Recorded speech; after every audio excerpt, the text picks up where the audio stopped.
ওমর ইবনে খাত্তাব থেকে বর্ণিত বুখারী শরীফের 1 নম্বর হাদিস, মিশকাত শরীফের 1 নম্বর হাদিস। হযরত ওমর ইবনে খাত্তাব রাদিয়াল্লাহু তাআলা তিনি বলেন, নবী সাল্লাল্লাহু আলাইহি ওয়াসাল্লাম একদিন মিম্বারে উঠলেন, মসজিদের মিম্বারে উঠলেন। ওঠার পরে নবীজি বললেন, ইন্নামাল আ'মালু বিন্নিয়াত, নিশ্চয়ই সমস্ত আমল এটা নিয়তের উপরে নির্ভরশীল। আমার নিয়ত যেমন হবে আমার আমল তেমন হবে। নিয়ত ভালো তো আমল ভালো হবে, নিয়ত যদি খারাপ থাকে এই আমল আমার আল্লাহ পর্যন্ত পৌঁছবে। নিয়ত এটা খুবই জরুরি। সকল ইবাদতের ক্ষেত্রে নিয়তটা খুব জরুরি এবং সকল ইবাদত নিয়তের উপরে নির্ভরশীল। নিয়তে কোনো সমস্যা থাকলে আমলে সমস্যা তৈরি হবে। আপনি সেটা হজ করেন, নামাজ পড়েন, রোজা করেন, কোরবানি করেন, যাকাত দেন, নিয়ত যদি ভালো না থাকে এই আমল আল্লাহ পর্যন্ত পৌঁছতে পারবে। আর যদি আপনার নিয়ত ভালো থাকে তাহলে অনেক দুনিয়াবি কাজের সওয়াবের কাজ বলে বিবেচিত হয়ে যাবে। হাদিসের মধ্যে আসছে, নবী সাল্লাল্লাহু আলাইহি ওয়াসাল্লাম বলেন, কাম মিন আমালিন ইয়াতাসাওয়ারু বিআমালিদ দুনিয়া ওয়ালাকিন সারা আলাল আখিরাতি বিনিয়াতিন সালিহা। অনেক কাজ এমন আছে যে কাজগুলো দেখতে দুনিয়াবি কাজের মতো দেখা যায়, দেখতে মনে হয় এটা দুনিয়াবি একটা কাজ, কিন্তু ভালো একটা নিয়ত যদি এই কাজের সাথে জুড়ে দেওয়া হয় তাহলে দুনিয়াবি এই কাজটাই আখিরাতের কাজ বলে গণ্য হবে, সওয়াবের কাজ বলে গণ্য হবে। মুফাসসিরিনে কেরামের ব্যাখ্যায় বলেন, কোন ব্যক্তি যদি খাবার খায়, খাবার খাওয়া তো নিশ্চয় দুনিয়াবি একটা কাজ, কারণ দুনিয়াতে বাঁচতে হলে আমাদেরকে খাবার খাইতে হবে। আমরা বাঁচার জন্য খাবার খাই, শক্তি সঞ্চয়ের জন্য খাবার খাই, দুনিয়াবি কাজগুলো পরিচালনা করার জন্য আমাদের শরীরে যথেষ্ট পরিমাণ শক্তির প্রয়োজন, সেই শক্তির যোগান দেওয়ার জন্য আমরা খানা খাই, খাবার খাই। তো খানা খাওয়া এটা আমাদের একটা ব্যক্তিগত কাজ, দৈহিক কাজ, দুনিয়াবি একটা কাজ। কিন্তু যদি এক্ষেত্রে আমরা নিয়তটাকে পরিবর্তন করি যে আমি খাবারটা খাচ্ছি এর মাধ্যমে আমার শরীরে শক্তি সঞ্চয় হবে, আমি এর মাধ্যমে আল্লাহর ইবাদত করব। খাচ্ছেন খাবার দুনিয়াবি কাজ, না খেলে মরে যাবেন, কাফেররাও খা, বেদিনরাও খা, আপনিও খাচ্ছেন, কিন্তু নিয়তটা চেঞ্জ করলেন যে আমি খানা খেয়ে শক্তি অর্জন করে আল্লাহর ইবাদত করব। ব্যবসা বাণিজ্য করা এটাও ইবাদত আছে, ক্ষেত খামারে কাজ করা এটাও ইবাদত, যদি নিয়ত ভালো থাকে। আপনি খানা খাচ্ছেন, নিয়তটা যদি থাকে এই খাবার খেয়ে আমি আল্লাহর ইবাদত করব, আল্লাহর নাফরমানি করব না, আল্লাহর আদেশ পালন করব, তাহলে প্রত্যেকটা দানায় দানায় আপনি সওয়াবে ভাগীদার হবেন। দুনিয়াতে অনেক কাজ, যেমন কেউ নতুন জামা পরিধান করছে, নতুন একটা পাঞ্জাবি গায়ে দিয়েছে, নতুন পাঞ্জাবি গায়ে দেওয়ার সাথে তো সওয়াবের কোনো সম্পর্ক নেই, দেখতে দেখা যায়, দুনিয়াতে একটা কাজ, সাজগুজের কারণে মানুষ নতুন জামা কাপড় পরিধান করে। এখন কেউ যদি নিয়ত করে আমি একটা নতুন জামা পরলাম, পরিষ্কার পরিচ্ছন্ন জামা, পায়জামা, পাঞ্জাবি পরলাম, নিয়ত যদি করে যে আমার অপর ভাই যখন আমার দিকে তাকাবে তখন আমার এই পরিষ্কার পরিচ্ছন্ন পোশাক দেখে তার চক্ষু শীতল হবে, তার কাছে ভালো লাগবে, সে আমাকে দেখে ভালো লাগবে।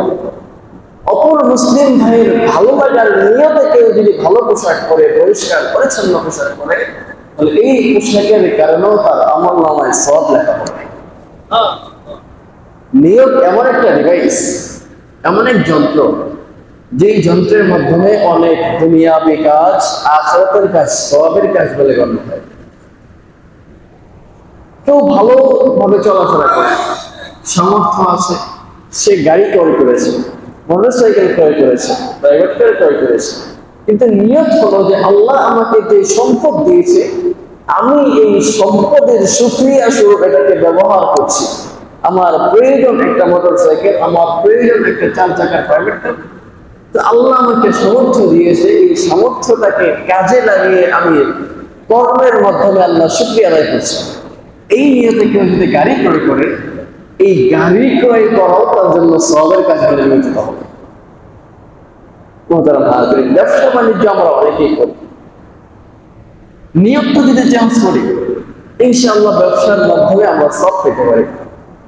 যেমন কোনো ব্যবসায়ী যদি নিয়ত করে যে বিদ্যাগঞ্জ বাজারে আমি কাপড়ের ব্যবসা করতেছি বা অথবা অন্য কোনো ব্যবসা করতেছি, যদি আমি এই ব্যবসাটা না করি বা আমার মতো যারা আছে কেউ যদি এই ব্যবসা না করে, মানুষের মুখটার কাছে যেতে হবে, তার ময়মনসিংহে যেতে হবে, সেখানে যাতায়াত তার কষ্ট হবে, ভাড়া চলে যাবে, তো সবকিছু মিলিয়ে মানুষের জীবন কঠিন হয়ে যাবে।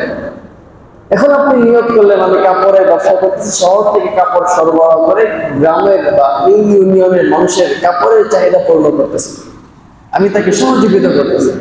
তো এই ব্যবসার মাধ্যমে আপনি লভ্যাংশ পাইলেন, আবার ভালো একটা নিয়তের কারণে মানুষকে সহযোগিতা করার নিয়তের কারণে আপনি সওয়াবও পেয়ে যাবেন। তো দুনিয়াবি কাজ নিয়ত ভালো করলে এটা আখিরাতের কাজ বলে গণ্য হয়, সওয়াবের কাজ বলে গণ্য হয়। এরকম অনেক কাজ আছে দেখতে নিছক দুনিয়াবি কাজ মনে হয়। একজন ভ্যান চালক, রিক্সা চালক, সে রিক্সা চালাচ্ছে তার পরিবারের খরচ ইত্যাদি বহন করার জন্য, কিন্তু সেও যদি নিয়ত করে যে আমি বিদ্যাগঞ্জ থেকে মোক্তাগাছা পর্যন্ত ভ্যান যে চালাই, রিক্সা যে চালাই, এতে করে আমার নিয়ত হলো যদি আমি এটা না করতাম তাহলে মানুষ হেঁটে হেঁটে যেতে হতো, কষ্ট হতো মানুষের। তো মানুষের কষ্ট লাঘবের জন্য আমি ভ্যান চালাই। এতে করে আপনি মানুষের কাছ থেকে পারিশ্রমিকও পাইলেন, কিন্তু আপনার একটা ভালো নিয়ত রাখার কারণে আল্লাহ আপনাকে এর মাধ্যমে সওয়াব দান করবেন।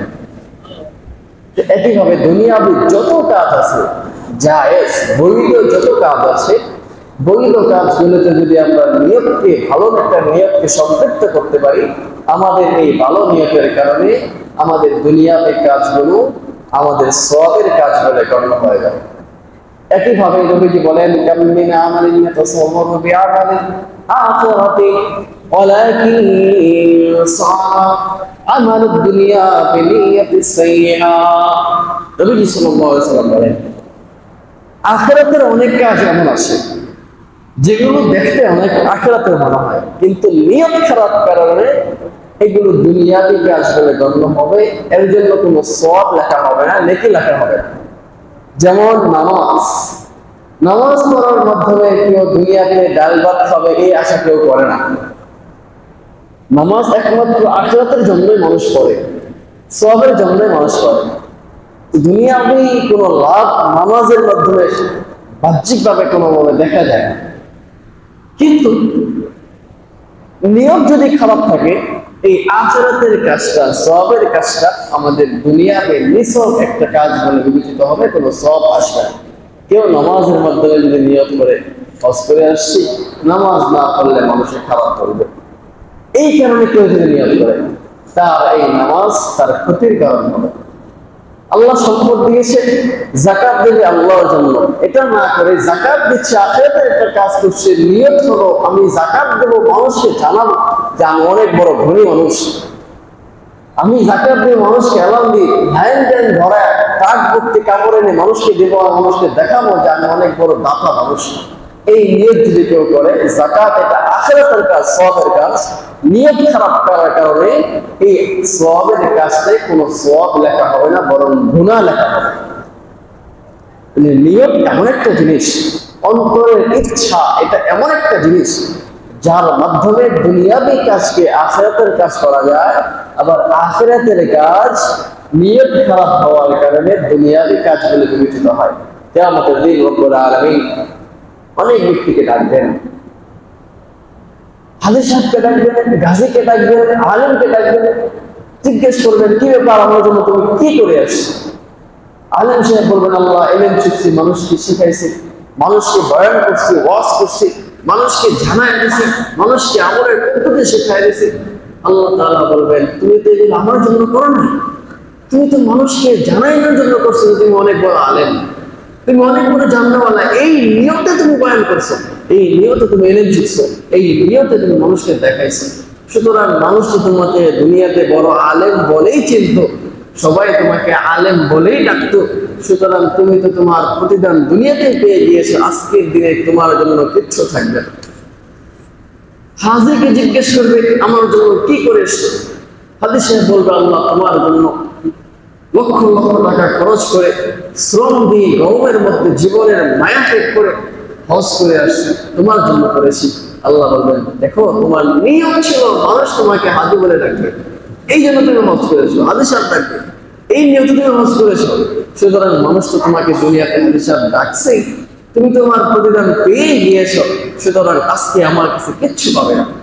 আল্লাহ তাআলা গাজীকে ডাকবেন, শহীদকে ডাকবেন, তুমি আমার জন্য কি করেছো? তখন গাজী এবং শহীদ বলবে আল্লাহ জীবনকে পর্যন্ত তোমার জন্য বিলিয়ে দিয়েছি, তোমার জন্য তো সবই আমি করেছি।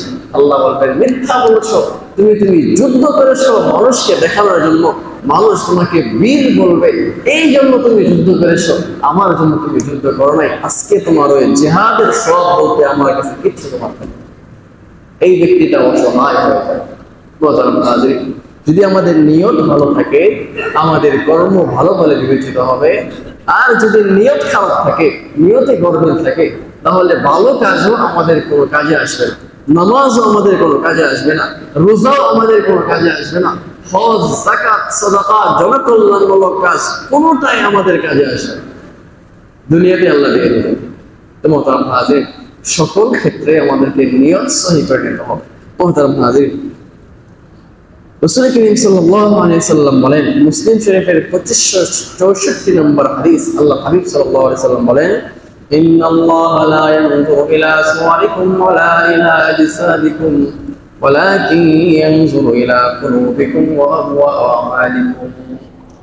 আল্লাহ হাবিব বলেন আল্লাহ তাআলা তোমাদের দেহের দিকে তাকায় না, তোমাদের শরীরের দিকে তাকায় না, তুমি কালো না সুন্দর, উঁচা না পেটে, তুমি মোটা না চিকন, তুমি কেমন, আল্লাহ এই দিকে তাকায় না, বরং আল্লাহ তাকায় তোমার অন্তরের দিকে, আল্লাহ তাকায় তোমার আমলের দিকে। অন্তরকে সঠিক রেখে যদি আমল করো, তুমি কালো হলেও আল্লাহর কাছে দামি, তুমি বেটে হলেও আল্লাহর কাছে দামি, তুমি অশিক্ষিত হলেও আল্লাহর কাছে তুমি দামি, তুমি গরিব হলেও আল্লাহর কাছে দামি। তোমার অন্তর যদি ভালো হয়, আমল যদি ভালো হয়, আল্লাহর কাছে তুমি অনেক দামি বলে বিবেচিত হয়। আল্লাহ তোমার শরীরের দিকে তাকায় না, তোমার শরীরে কতটুকু পরিমাণ শক্তি আছে, তোমার গঠনাকৃতি কতটা সুন্দর, এদিকে আল্লাহ তাকায় না, বরং আল্লাহ তোমার নিয়তের দিকে তাকায় এবং তোমার আমলের দিকে তাকায়। তো মোহতারাম হাজির, আমাদের অলকটাকে ঠিক রাখতে হবে। নবী সাল্লাল্লাহু আলাইহি সাল্লাম তিনি বলেছেন আলা ফিল জাসাদি মুযগাতুন, দেহের ভিতরে একটা গোশতের টুকরা আছে, প্রত্যেকটা দেহের ভিতরে একটা গোশতের টুকরা আছে, ইজা সলহাত সলহাল জাসাদু কুল্লু, যখন এই গোশতের টুকরাটা ভালো হয়ে যাবে তখন তার সারা শরীর ভালো বলে বিবেচিত হবে।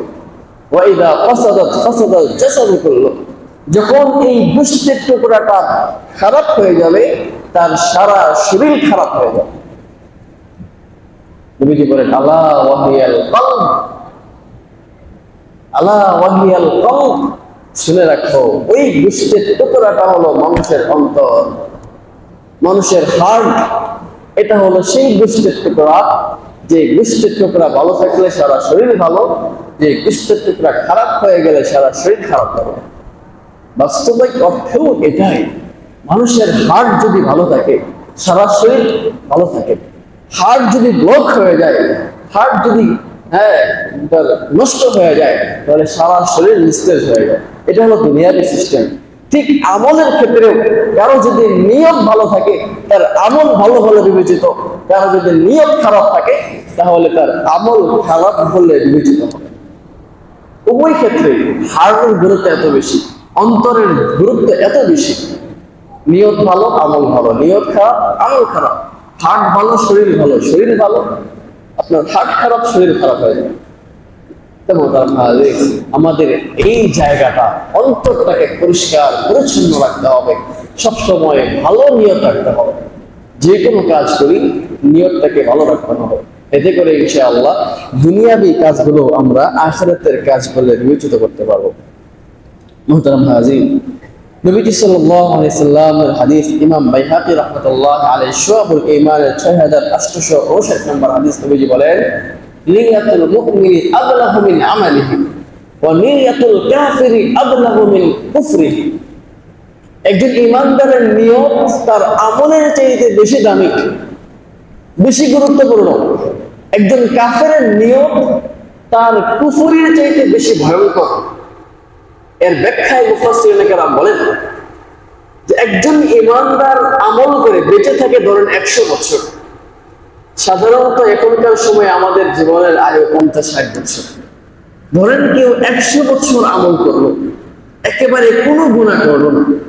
100 বছরের এই আমলের কারণে প্রতিদান স্বরূপ সে 100 বছর জান্নাতে থাকতে পারে। ধরলাম আল্লাহ তাআলা তাকে 10 গুণ বাড়ায় দিয়ে 1000 বছর জান্নাতে বাড়ায়। এরপরে তো তাকে জান্নাত থেকে বের করে দেওয়ার কথা। তুমি যতটুকু কাজ করছো তোমাকে ততটুকু পারিশ্রমিক দিলাম। কেউ যদি 12 ঘন্টা কাজ করে তাকে কেউ 16 ঘন্টার পারিশ্রমিক দেয় না। এটা দুনিয়ার সিস্টেম। তা আল্লাহ তাআলা তো মহান, তিনি নয় 10 গুণ দিলেন যে তুমি 100 বছর ইবাদত করেছো, আমি 10 গুণ বাড়ায় 1000 বছর ইবাদত সব দিয়ে তোমাকে জান্নাতে থাকতে দিলাম। এরপরে জান্নাত থেকে বের করে দেওয়ার কথা। কিন্তু আল্লাহ কোরআনে কারিমে প্রত্যেক জায়গায় বলেছেন যেখানে মুসলমানদের ঈমানদারদের জান্নাতের কথা সেখানে খালিদিনা ফীহি আবাদা, জান্নাতে চিরস্থায়ী থাকার কথা বলেছেন। তাকে চিরস্থায়ী জান্নাতে দেওয়া হবে, জান্নাত থেকে আর বের করা হবে। ব্যাপারটা কি? আপনি ইবাদত করলেন 100 বছর, জান্নাতে থাকবেন 100 বছর বা সমান সমান, অথবা 10 গুণ দিলাম 1000 বছর, এরপরে বের হয়ে যাবেন, এটা স্বাভাবিক। কিন্তু আল্লাহ বলেন চিরস্থায়ী জান্নাত। কেন? নবীজির হাদিস, ঈমানদারের নিয়ত তার আমলের চাইতে বেশি গুরুত্বপূর্ণ। কারণ একজন ঈমানদার সে যখন ঈমান নিয়ে আসে, ঈমানের বুঝ তার ভিতরে আসে, তখন তার নিয়ত থাকে যে আমি 100 বছর না, যতদিন আল্লাহ আমাকে জীবিত রাখবেন ততদিন ঈমান এবং আমলের সাথে থাকবো, এই নিয়তটা আছে। আমরা কেউ এখানে নিয়ত করছি যে 100 বছর যদি বাঁচি 100 বছর ইবাদত করবো, 110 বছর বাঁচলে বাকি 10 বছর ইবাদত করবো না, এমন কোন নিয়ত কেউ আছে? নাই। ঈমানদারের নিয়ত এমন থাকতে পারে। ঈমানদারের নিয়ত হলো আল্লাহ যতদিন বাঁচাবে ততদিন ইবাদত করবে। যদি আল্লাহ সারা জীবন কিয়ামত না ঘটায় সারা জীবন আমাকে রাখে, ঈমানদারের নিয়ত হলো আমি সারা জীবনই আল্লাহর ইবাদত করবো। যেহেতু তার নিয়তটা চিরস্থায়ী ইবাদত করার, এই চিরস্থায়ী নিয়তের কারণে আল্লাহ মুসলমানদেরকে চিরস্থায়ী জান্নাত দান করেন। আমল করছে 100 বছর, কিন্তু নিয়ত ছিল চিরস্থায়ী, যতদিন আল্লাহ রাখেন ততদিন ইবাদত করবো। এই চিরস্থায়ী নিয়তের কারণে আল্লাহ রাব্বুল আলামিন তাকে চিরস্থায়ী জান্নাতের অধিকারী বানায় দিবেন। আর কাফের ব্যক্তি ধরেন 100 বছর বাঁচলো, 100 বছর সে মূর্তি পূজা বিভিন্ন ধরনের আল্লাহর সাথে শিরিক করলো, সেই হিসেবে তো 100 বছর তাকে শাস্তি দেওয়াটা ইনসাফ ছিল যে তুমি 100 বছর খারাপ কাজ করছো, তোমাকে 100 বছর শাস্তি দেওয়া হলো।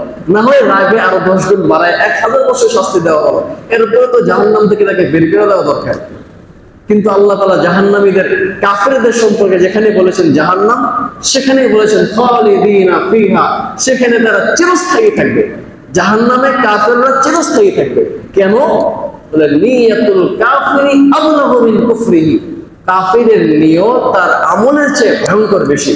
কারণ কাফেরের নিয়ত ছিল যতদিন দুনিয়াতে থাকবো ততদিন কুফরি করব, যতদিন বেঁচে থাকবো ততদিন মূর্তি পূজাই করব, 50 বছর পরে মসজিদে ঢুকবো, এই নিয়ত কোন কাফেরের ভিতরে নাই। যেহেতু তার নিয়তটা কুফরের ক্ষেত্রে চিরস্থায়ী, এই জন্য আল্লাহ তাকে শাস্তি হিসেবে চিরস্থায়ী জাহান্নামে দিবেন। এখান থেকে নিয়তের গুরুত্ব বুঝে আসে যে নিয়তটা খুব গুরুত্বপূর্ণ। আমাদের আমলের চাইতে বেশি গুরুত্বপূর্ণ নিয়ত, আমলের চাইতে বেশি শক্তিশালী হলো নিয়ত। নিয়ত ঠিক তো আমাদের সবকিছু ঠিক। মুহতারাম হাজিরিন, নবীজি সাল্লাল্লাহু আলাইহি সাল্লামের হাদিস ইমাম দাইলামী রাহমাতুল্লাহি আলাইহি আল ফিরদাউস নামক কিতাবে 6895 নম্বর হাদিসে উল্লেখ করেন, قال رسول الله صلى الله عليه وسلم النية الحسنى تدخل صاحبها الجنة, একটা ভালো নিয়তকারী ব্যক্তিকে জান্নাত পর্যন্ত পৌঁছে দিতে পারে। একটা ভালো নিয়তকারী ব্যক্তিকে জান্নাত পর্যন্ত পৌঁছে দিতে পারে। আপনার সামর্থ্য নাই, কিন্তু নিয়ত করে ফেলেছিলেন আল্লাহ যদি সামর্থ্য দাও মসজিদ একাই করে দেব। কোনোদিন সামর্থ্য হয় নাই, কোনোদিন আপনার মৃত্যু পর্যন্ত সামর্থ্য হয় নাই, কিন্তু আপনি নিয়ত করেছিলেন আল্লাহ যদি সামর্থ্য হয় মসজিদ একাই করে দেবো, মাদ্রাসা একাই করে দেবো, অমুক রাস্তাটা আমি একাই করে দেবো, অমুক ভালো কাজটা আমি করবো। আপনার সামর্থ্য নাই, কিন্তু নিয়ত ছিল। রব্বুল আলামিন আপনার ওই নিয়তের কারণেই আপনাকে জান্নাতি বানাই দিতে পারে। এই জন্য নিয়ত খুব গুরুত্বপূর্ণ। আমাদের নিয়ত ভালো তো আমাদের সবই ভালো। নিয়তের কারণে আল্লাহ রাব্বুল আলামিন আমাদের আমলনামায় সওয়াব লেখেন। নিয়তের কারণে আমাদের আমলনামায় সওয়াব লিপিবদ্ধ হয়। সেই বুখারী শরীফের 447 নম্বর হাদিস, قال الله تبارك وتعالى, রাসূল বলেন আল্লাহ সুবহানাহু ওয়া তাআলা বলেছেন, إن الله كتب الحسنات والسيئات ثم بين ذلك. আল্লাহ তাআলা ভালো লেখেন, খারাপ কাজগুলো লিপিবদ্ধ করে রাখেন। ভালো কাজগুলো লিপিবদ্ধ করেন, খারাপ কাজগুলো লিপিবদ্ধ করে রাখেন। নবীজি বলেন, আল্লাহ বলেছেন, ফামান হাম্মা বিহাসানাতিন ফালাম ইয়ামালহা কাতাবাল্লাহু লাহু তাআলা ইনদাহু হাসানাতান কামিলা। আল্লাহর হাবিব বলেন, রব্বুল আলামিন বলেছেন, আমার কোন বান্দা যদি ভালো কোনো কাজ করার ইচ্ছা করে ওই কাজ না করতে পারলেও আমি তার আমলনামায় ওই কাজের সমান সওয়াব লিখে দেই। আমার কোন বান্দা ভালো কোনো কাজ করার ইচ্ছা করেছে, করতে পারে নাই, শুধু নিয়ত করছে, আমি ওই নিয়তের কারণে ওই কাজ করলে যা সওয়াব হয় ওই সওয়াবটুকুই আমি তার জন্য লিখে দিই। নবীজি বলেন, وإن هم بها فعملها كتب الله تعالى 10 حسنات إلى 700 ضعف إلى أضعاف كثيرة. আর যদি নিয়ত ভালো করছে, ভালো কাজের নিয়ত করার পরে ওই ভালো কাজটা সে পূর্ণাঙ্গ করতে পেরেছে, রব্বুল আলামিন বলেন আমি আমার এই বান্দার জন্য ওই একটা কাজকে 10 গুণ থেকে 700 গুণ পর্যন্ত সওয়াব বৃদ্ধি করে দেই। যদি আপনার একটা ভালো নিয়ত থাকে, করতে পারলেন না, নিয়তের কারণে ওই কাজের সওয়াব আল্লাহ লিখে দিবেন। আর ওই কাজ যদি আপনি করে ফেলেন, রব্বুল আলামিন একটা সওয়াব দিবেন না, বরং 10 থেকে নিয়ে 700 পর্যন্ত আল্লাহ বাড়ায় দেবেন। আপনার ইখলাস যত বেশি হবে, আপনার এটা দ্বিগুণ তত বেশি বাড়তে থাকবে, এটার বারত্ব তত অধিক বেশি হতে থাকবে। মুহতারাম হাজিরিন, আপনি নিয়ত করলেন যে আল্লাহ আমি হজ করব, নিয়ত করছেন, হজ করতে পারলেন না সারা জীবনে, আপনার আমলনামায় সেই হজের সওয়াব লেখা হবে। আর যদি নিয়ত করার পর হজ করে ফেলেন, আল্লাহ তাআলা কমপক্ষে আপনাকে 10টা হজের সওয়াব দান করবেন। আর ইখলাস যদি বেশি থাকে, আল্লাহর প্রতি ভালোবাসা, নিয়ত যদি ভালো বেশি থাকে, রব্বুল আলামিন আপনার এই একটা হজকে 700 গুণ পর্যন্ত বাড়ায় দিতে পারেন। এজন্য ভালো কাজের নিয়ত করা, বেশি বেশি নিয়ত করা, যে আমি এটা করবো, আল্লাহ আমি এটা করবো, ওটা করবো, ওই ভালো কাজটা করবো, নিয়ত করা। তো মুহতারাম হাজিরিন, নিয়ত এবং মান্নত দুইটার মধ্যে পার্থক্য আছে। দুই জিনিস। আপনি নিয়ত করছেন যে আমার অমুক গরুটা 5টা বাচ্চা হলে আমি কুরবানি করব, অমুক গরুটা 5টা বাচ্চা যখন হয়ে যাবে তখন ইনশাআল্লাহ আমি তাকে কুরবানি করবো, এটা নিয়ত। এটা আপনি নিয়ত করলেন, সওয়াব পাবেন, কুরবানি না করলেও সওয়াব পাবেন। আর মান্নত হলো, আমার অমুক কাজটা যদি হয়ে যায়, আমার ছেলেটা যদি সুস্থ হয়ে যায়, তাহলে আমি অমুক গরুটা কুরবানি করব, এটা হলো মান্নত। মান্নত মানে কোনো শর্ত জুড়ে দেওয়া। আল্লাহর সাথে আপনি শর্ত করতেছেন, আল্লাহ তুমি ওইটা করে দেবা, আমি তোমার জন্য এটা করবো, এটা হলো মান্নত। মান্নতে কোনো সওয়াব নাই। মনে রাখবেন, আমরা তো মান্নত করি বেশি, ছেলেটা সুস্থ হয়ে গেলে একটা খাসি দেবো, এটা মান্নত, কোনো সওয়াব নাই। যদি ছেলেটা সুস্থ হয়, এই খাসি দেওয়া আপনার জন্য ওয়াজিব হয়ে যাবে, না দিলে গুনাহ হবে। কিন্তু নিয়তের মধ্যে খালি সওয়াব, না করতে পারলে কোনো গুনাহ নেই। আপনি নিয়ত করলে কুরবানি দেবেন, করতে পারলেন না, কোনো গুনাহ নাই, কিন্তু নিয়ত করার সাথে সাথে আপনার আমলনামায় কুরবানির সওয়াব লেখা হবে। এজন্য মান্নত আমরা বেশি করি, মান্নত করা উচিত না, বরং আমাদের উচিত নিয়ত করা, সদকা করা। আমি সদকা করে দিলাম, একটা মুরগি বাচ্চা দিয়ে দিলাম, আল্লাহ আমি সদকা করছি, তুমি আমার সন্তানটাকে সদকার মতো দিয়ে দাও আমার। এটা হলো উত্তম ইবাদত। সদকার সওয়াব পাইলে আল্লাহ আপনার এই সদকার মাধ্যমে আপনার সন্তানকে সুস্থ করে দেবেন। নবীজি বলেন, আস-সাদাকাতু তুদফাউল বালা, সাদাকা এটা মুসিবত থেকে দূর করে দেয়। সাদাকা, দান সাদাকা এটা মুসিবত দূর করে দেয়। সুতরাং আগে সাদাকা করেন, পরে দোয়া করেন। আর আমরা এটা না করে আল্লাহর সাথে শর্ত করি, চুক্তি করি যে আল্লাহ তুমি যদি এটা করো আমি এটা করবো। আল্লাহ তার ইচ্ছা হলে করবেন, না হলে নাই। আল্লাহ যদি রাগান্বিত হয়ে যান, আমার সাথে চ্যালেঞ্জ করো, তুমি পড়লাম না তোমার, এটা করলাম না, রাগ যদি হয়ে যায় ছেলে সুস্থ হবে না, আপনার মুসিবত দূর হবে না। আর যদি আপনি সাদাকা করেন, আল্লাহ আমি তোমার জন্য এটা সাদাকা করলাম, আল্লাহ তুমি আমার দয়া করে ওই কাজটা আমার করে দাও, এটা হলো বাহানা, আল্লাহর সাথে বাহানা। আল্লাহ নরম হবে, আপনার প্রতি আল্লাহ তাআলা ইহসান করবেন। কিন্তু চুক্তি যদি করেন, এটা করলে এটা করবো, তুমি এটা করলে আমি এটা করবো, আল্লাহ তাআলা ইচ্ছা হলে চুক্তি পূর্ণ করবেন, না করবেন, এটা আল্লাহর ইচ্ছা। এই জন্য মুহতারাম হাজিরিন, মান্নত নয় বরং সাদাকা করে নিয়ত করা এবং দোয়া করা। তো মান্নতে কোনো সওয়াব নাই, কিন্তু নিয়তের মধ্যে অনেক সওয়াব। আমরা নিয়ত করবো বেশি বেশি, ভালো কিছু করতে পারি আর না পারি নিয়ত করা, ভালো কিছু করতে পারি আর না পারি বেশি বেশি নিয়ত করা, আল্লাহ আমি এটা করবো, এটা করবো, আল্লাহ সামর্থ্য হলে মসজিদ একটা ফ্যান কিনে দেবো, আল্লাহ সামর্থ্য হলে অমুক চেষ্টা করে দেবো, আল্লাহ সামর্থ্য হলে অমুক চেষ্টা করে দেবো। নিয়ত করা, আপনি করতে না পারলেও সওয়াব পাবেন, না করতে পারলে গুনাহ হবে। মুহতারাম হাজির, নবীজি সাল্লাল্লাহু আলাইহি সাল্লাম তিনি বলেন, রাসূল আল্লাহ সুবহানাহু ওয়া তাআলা ওয়া ইন হাম্মা বিসাইয়্যাতিন ফালা ইয়ামালহা কাতাবাহু আল্লাহু তাআলা ইনদাহু হাসানাতান কামিলা। কোন আল্লাহর বান্দা যদি খারাপ কোন কাজ করার নিয়ত করে ফেলে, এরপরেও সে ওই খারাপ কাজটা না করে, আল্লাহ রাব্বুল আলামিন ওই খারাপ কাজটা না করার কারণেও তার আমলনামায় একটা সওয়াব লিখে দিবেন। আপনি নিয়ত করেছিলেন যে সিনেমা দেখবো, এরপরে হঠাৎ না সিনেমা দেখলে আল্লাহ অসন্তুষ্ট হবে, আল্লাহ আমার উপর নারাজ হয়ে যাবে, দেখবো না। এই যে নিয়ত করে আবার পাল্টায় ফেললেন খারাপ কাজ থেকে নিয়তটাকে, রব্বুল আলামিন এর মাধ্যমেও একটা পূর্ণাঙ্গ সওয়াব আপনার আমলনামায় লিখে দেবেন। রাসূল বলেন, ইন হাম্মা বিহা ফাআমিলাহা কাতাবাল্লাহু তাআলা সাইয়্যাতান ওয়াহিদা।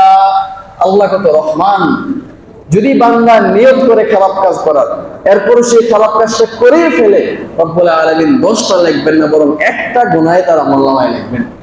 আর যদি ভালো কাজে নিয়ত করে, নিয়ত করার সাথে সাথে সওয়াব লেখা হয়, ভালো কাজটা করার সাথে সাথে 10 থেকে 700 গুণ পর্যন্ত সওয়াব বাড়ায় দেওয়া হয়। খারাপ কাজে নিয়ত করছেন কিন্তু করেন নাই, আল্লাহ একটা সওয়াব দান করেন।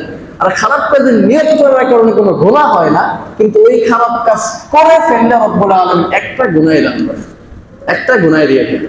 আল্লাহ অনেক বড় রহমান। মুহতারাম হাজিরিন, এই হাদিস থেকেও বোঝা যায় যে নিয়তের কত দাম, নিয়তের কত গুরুত্ব।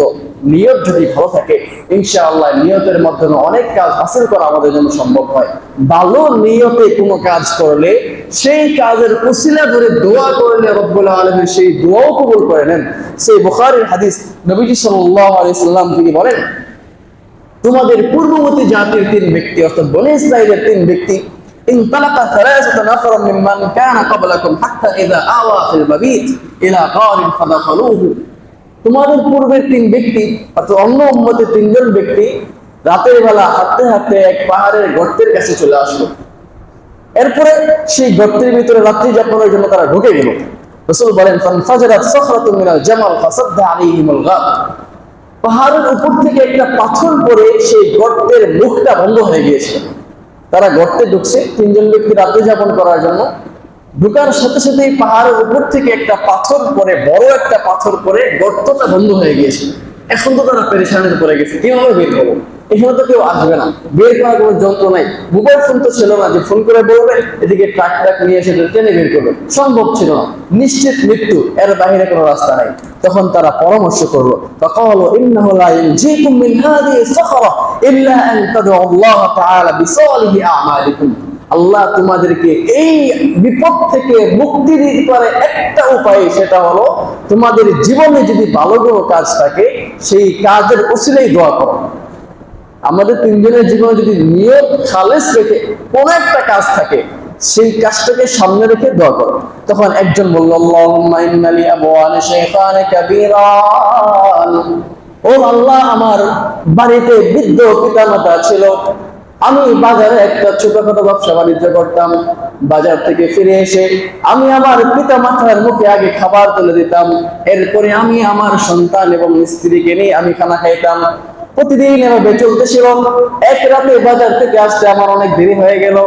আসার পরে দেখি বাচ্চারা ক্ষুধার তাড়নায় চিৎকার করতেছে, আমার আব্বা আম্মা ঘুমিয়ে গিয়েছে, আমি খাবার নিয়ে আসলাম। আমার সন্তান এবং স্ত্রীরা বারবার বলতেছিল আমাদেরকে একটু খাবার দাও, কিন্তু আমার তো ইচ্ছা আগে আব্বা আম্মাকে খাওয়াবো, এরপরে সন্তানদেরকে খাওয়াবো। দীর্ঘ সময় আমার আব্বা আম্মা ঘুমায় রইল, ডাকও দিলাম না, কষ্ট পাবে, উঠে যদি কষ্ট পায় ডাক দিলাম না। অনেকক্ষণ পরে যখন ঘুম থেকে উঠলো, আগে আমি আমার আব্বা আম্মার মুখে খাবার তুলে দিলাম, এরপরে আমি আমার সন্তান স্ত্রীদেরকে নিয়ে আমি খানা খাইছিলাম। আল্লাহ, তিনি বললেন, দোয়া করলেন, আল্লাহুম্মা ইন কুনতু ফাআলতু যালিকা লিইবতিগাই ওয়াজহিক ফাফরজ আন্না মা নাহনু ফীহি মিন হাযিহি সাখরা। আল্লাহ, এই কাজটা আমি আমার আব্বা আম্মাকে সবচেয়ে বেশি গুরুত্ব দিতাম, এই যে কাজটা আমি করেছিলাম, ওই কাজটা যদি একমাত্র তোমার জন্য করে থাকি, তাহলে তুমি আজকের এই পাথর সরিয়ে দেওয়ার মাধ্যমে আমাদেরকে বিপদ মুক্তি করো। সাথে সাথে এই পাথরটা কিছুটা সরে গিয়েছিল, কিছুটা সরে গিয়েছিল, কিন্তু এতটুকু পরিমাণ সরছে যে বের হওয়া যায় না, হাত বের হয় কিন্তু পুরোটা বের হয়। তো মোহতারাম হাজির, দ্বিতীয় ব্যক্তি দোয়া করলো, আল্লাহুম্মা ইন্নাহু কানাত লি ইবনাতু আম্মি কানাত আহাব্বুন নাসি ইলাইয়া। ও আল্লাহ, আমার একজন চাচাতো বোন ছিল, অনেক সুন্দরী সুশ্রী, আর আমি তাকে অনেক বেশি ভালোবাসতাম, মহব্বত করতাম, আমার মন থেকে সবসময় কামনা করতাম, তাকে কাছে পাইতে চাইতাম, কিন্তু সে আমাকে কখনো পাত্তা দিত না। একবার আমার চাচা চাচি খুব অসুস্থ হয়ে গেল, টাকা পয়সার খুব প্রয়োজন ছিল। আমার চাচাতো বোন এসে আমাকে বললো, ভাই আমাকে একটু সাহায্য করো। তখন আমি আমার ওই যে মনের লিপ্সা ছিল, তার প্রতি একটা আকর্ষণ ছিল, সেই আকর্ষণের কারণে কথা তাকে বললাম, তুমি যদি আমার বিছানায় আসো, শয্যা সঙ্গী হও, তাহলে আমি তোমাকে এই সহায়তা করতে পারি। এই মেয়েটার কোনো উপায় ছিল না, খুব বেশি প্রয়োজন ছিল, তার কাছে কোনো টাকা পয়সা ছিল না, বেপরা কোনোভাবে কোনো কাজের সুযোগ ছিল না। তখন সে বাধ্য হয়ে তার বিছানায় গেল। ব্যক্তি বলেন, আল্লাহ, আমি তার উরুর উপর বসেছিলাম, ঠিক ওই সময় আমার বোন আমাকে বললো, ইত্তাকিল্লাহ, আমার ভাই তুমি আল্লাহকে ভয় করো, তুমি আমাকে বিয়ে করে নাও, এরপর তুমি আমার সাথে থাকো, তুমি আল্লাহকে ভয় করো। সাথে সাথে আমি এখান থেকে উঠে গিয়েছিলাম, আমার চাচাতো বোনকে আমি হালালভাবে বিয়ে করেছি, এরপরে আমি তার সাথে সংসার করেছি। আল্লাহ, আমি যে ওই দিন আমার খারাপ কাজ করা থেকে উঠে গিয়েছিলাম তোমার ভয়ে, এই ভয়টা, এই কাজটা যদি তোমার জন্য করে থাকি, আজকে ওই কাজের ওসিলায় তুমি আমাদেরকে এই গর্ত থেকে মুক্তি দাও। সাথে সাথে পাথরটা আরেকটু সরে গিয়েছিল, কিন্তু বের হওয়া সম্ভব ছিল না। তৃতীয় ব্যক্তি দোয়া করতেছে, আল্লাহ, আমার অনেকগুলো কর্মচারী ছিল, তো সবাইকে আমি দিন শেষে টাকা পারিশ্রমিক দিয়ে দিতাম। একটা কর্মচারী সে কাজ করে টাকা নেয় চলে গিয়েছিল, আমি তার ওই পারিশ্রমিকের টাকাটা দিয়ে বিভিন্ন বকরি ইত্যাদি কিনে অনেক বকরির পাল করে ফেলেছিলাম, উটের পাল করে ফেলেছিলাম। সে আসে নাই, টাকা নিতে আসে নাই। লম্বা সময় চলে যাওয়ার পর যখন আমার এই শ্রমিকের তার পারিশ্রমিক টাকা দিয়ে অনেক পাল হয়ে গেল, হঠাৎ সেই শ্রমিক আসলো এবং বললো, ভাই আমার অমুক দিনের পারিশ্রমিকটা তুমি আমাকে দিয়ে দাও। তখন আমি বললাম, ভাই তোমার অমুক দিনের পারিশ্রমিক এই যে উটের পাল, বকরির পাল, গরুর পাল, এই সব তোমার। তখন সে বললো, আমার সাথে ঠাট্টা করো তুমি, তোমার কাছে চাইলে আমি একদিনের ময়না, একদিনের মজুরি, আর তুমি আমাকে বিশাল এই পাল দিয়ে দিচ্ছ, ঠাট্টা করো। বলে, ভাই আসলে ব্যাপারটা এমন না, ব্যাপারটা হলো তুমি যখন চলে গিয়েছিলে, তোমার এই টাকাটাকে আমি কাজে লাগিয়ে তোমার টাকা দিয়ে এত বিশাল পাল গড়ে তুলেছি এবং তোমার জন্য রেখে দিয়েছি, আজকে তুমি সব নিয়ে যেতে পারো। তখন সে বলে, আল্লাহ, এই লোকটা সেদিন সবকিছু নিয়ে চলে গিয়েছিল, একটা বকরিও আমাকে দেয় নাই, আর আমার ভিতরে কোনো আক্ষেপ ছিল না। আমি এই কাজটা যদি তোমার কারণেই করে থাকি, ভালো নিয়েতে করে থাকি, আজকে আমাকে এই পাথর থেকে রক্ষা করো। তখন সাথে সাথে এই পুরা পাথরটা এই গর্ত থেকে চলে গিয়েছে, তারা বের হয়ে গিয়েছিল। মোহতারাম হাজির, সেই বুখারীর হাদিস। সুতরাং এই হাদিস থেকে বোঝা যায়, আমরা যদি বিপদে পড়ে গিয়ে যাই, বিপদে পড়ে আমাদের জীবনের কোনো ভালো কাজ যেটা সঠিক নিয়মে করা হয়েছিল, ওই কাজটাকে ওসিলা বানায়া দোয়া করি যে, আল্লাহ, ও রাত্রে একজন মিসকিন, একজন অসহায় মানুষ না খেয়ে পড়েছিল, তাকে আমি রাত্রেবেলায় খানা খাওয়াইছিলাম। অমুক পাগলটা না খেতে পেরে বেহুশ হয়ে পড়ে গিয়েছিল, তাকে আমি নীরবে খানা খাওয়াইছিলাম, কেউ দেখে নাই। আল্লাহ, ওই কাজটা যদি তোমার কাছে পছন্দ হয়, ওই কাজের ওসিলায় আমার এই বিপদ থেকে আমাকে মুক্তি দাও। দেখবেন ঠিকই আল্লাহ রাব্বুল আলামিন আপনার ইখলাসপূর্ণ নিয়ত ভালো হওয়ার কারণে আল্লাহ আপনাকে ওই বিপদ থেকে মুক্ত করে দেবেন। মোহতারাম হাজির, আমাদের কাজ হলো প্রত্যেকটা ক্ষেত্রে আমাদের নিয়তকে সঠিক করা। নামাজ পড়বো একমাত্র আল্লাহর জন্য, হজ করবো একমাত্র আল্লাহর জন্য, যত ইবাদত আছে সমস্ত ইবাদত একমাত্র আল্লাহর জন্য করবো, মানুষকে দেখানোর জন্য নয়। প্রত্যেকটা ক্ষেত্রে আমাদের নিয়তটাকে যদি সহি করে নিতে পারি, এমনকি দুনিয়াবি কাজগুলোতেও যদি আমরা নিয়তটাকে ভালো রাখতে পারি, এই প্রত্যেকটা কাজে আমাদের আখিরাতের কাজে বিবেচিত হবে। নবীজি বলেন ইন্নামাল আমালু বিন্নিয়াত, মানুষের কর্ম নির্ভর করে তার নিয়তের উপর। নিয়ত ভালো আমল ভালো, নিয়ত খারাপ আমল খারাপ। এজন্য মোহতারাম হাজিরিন, ইখলাসপূর্ণ নিয়ত রাখবো তো ইনশাআল্লাহ। আল্লাহ তাআলা আমাদের সবাইকে সকল কাজে ইখলাসপূর্ণ নিয়তের মাধ্যমে করার তৌফিক দান করুন।